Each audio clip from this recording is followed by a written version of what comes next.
आज सुमिति अपने स्कूल में कलेक्टर बनकर लौटी थी। स्कूल में ही नहीं बल्कि उसके पूरे गांव में जश्न का माहौल था। ये कहानी आज से 15 वर्ष पहले शुरू हुई थी। सुमिति एक कूड़ा बीनने वाली लड़की थी। कूड़ा बीनते बीनते एक दिन वह एक स्कूल के गेट पर जा पहुंची। सुबह के 7 बज रहे थे। पहले तो वह गेट से कुछ दूर खड़े होकर बच्चों को स्कूल के गेट के अंदर जाते हुए देखती रही। फिर उसके दिल में क्या आया कि वह गेट पर खड़े गार्ड के पास पहुंची और गार्ड से स्कूल के अंदर जाने की अनुमति मांगने लगी। गार्ड काका, मुझे स्कूल के अंदर जाना है। क्यों? गार्ड ने कहा। यहाँ तेरा क्या काम? चल भाग यहाँ से। गार्ड काका, मुझे स्कूल को अंदर से देखना है। मुझे देखना है, स्कूल देखना है। स्कूल देख के क्या करेगी? यहाँ की हेडमास्टराइन बहुत सख्त औरत है। तुझे पकड़ लिया तो बेंच से बहुत मारेगी। नहीं काका, मुझे तो आज स्कूल देखना ही है, कहते हुए सुमति कंधे पर बोरा लिए स्कूल के अंदर भाग पड़ती है। गार्ड घबराकर उसके पीछे भागता है, फिर वापस आकर गेट पर खड़ा हो जाता है। उस समय हेडमास्टराइन के आने का वक्त हो गया था। गेट पर गार्ड को न पाकर वह उस पर गुस्सा करती। आप नमस्ते हिंदुस्तान देख रहे हैं। प्लीज़ चैनल को सब्सक्राइब कर हमारी मेहनत को सफल बनाएं। क्लासेस लग चुकी थीं। एक क्लास 4B में मैथ्स के टीचर ब्लैक बोर्ड पर मैथमेटिक्स का एक सवाल लिखने के बाद क्लास के बच्चों में सबसे तेज राहुल से बोलते हैं, राहुल, तुम यहाँ आकर ब्लैक बोर्ड पर इस सवाल को हल करो। और तुम सभी बच्चे अपनी कॉपी और पेन निकालकर राहुल को फॉलो करो। मैं 10 मिनट में आता हूँ। स्टाफ रूम में आज टीचर्स की मीटिंग है। टीचर क्लासरूम से बाहर निकल जाते हैं और राहुल ब्लैक बोर्ड पर आकर टीचर द्वारा दिए गए सवाल को हल करने की कोशिश करता है, लेकिन उसके समझ में कुछ भी नहीं आता है। क्लास के सभी बच्चे राहुल का मजाक बनाते हुए कहते हैं, टीचर जी, सवाल हल करो, और उस पर चौक के टुकड़े फेंकना शुरू कर देते हैं।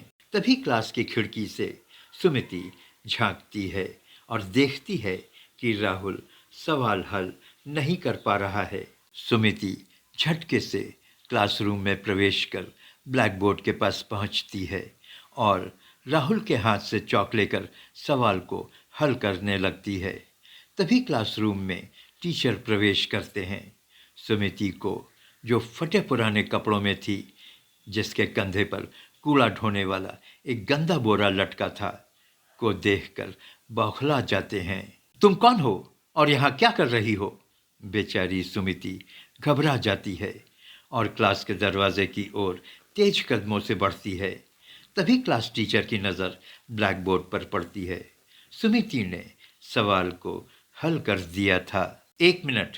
सुमिति घूमकर टीचर की ओर देखती है। टीचर का गुस्सा जा चुका था।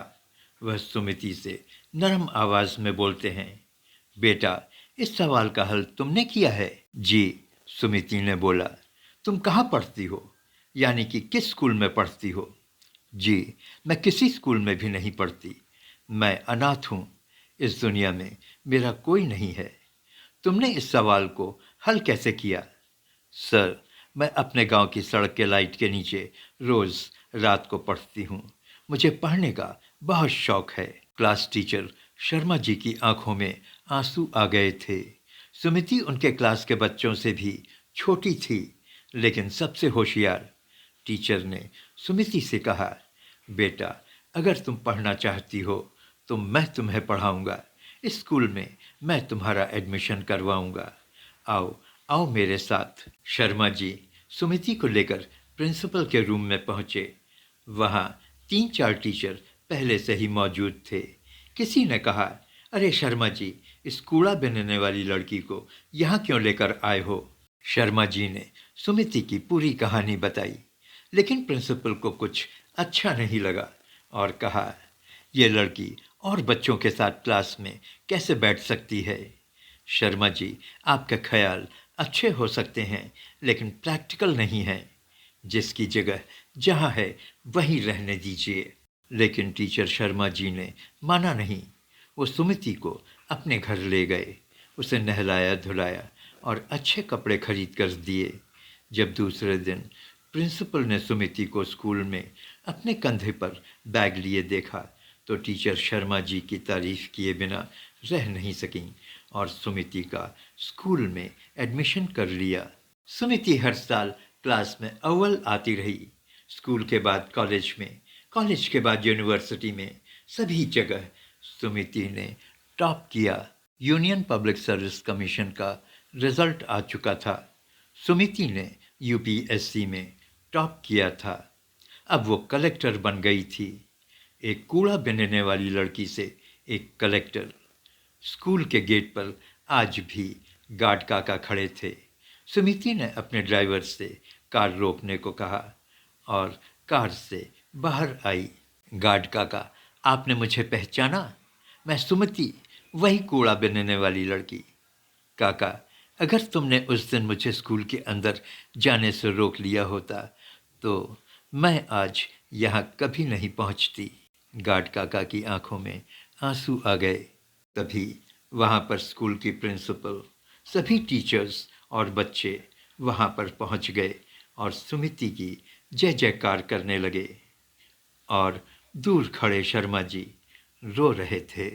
सुमिति शर्मा जी के पास गई और उनके कदमों में झुक गई। ये कहानी आपको कैसी लगी? अगर अच्छी लगी हो तो प्लीज़ चैनल को सब्सक्राइब कीजिए। थैंक यू, धन्यवाद।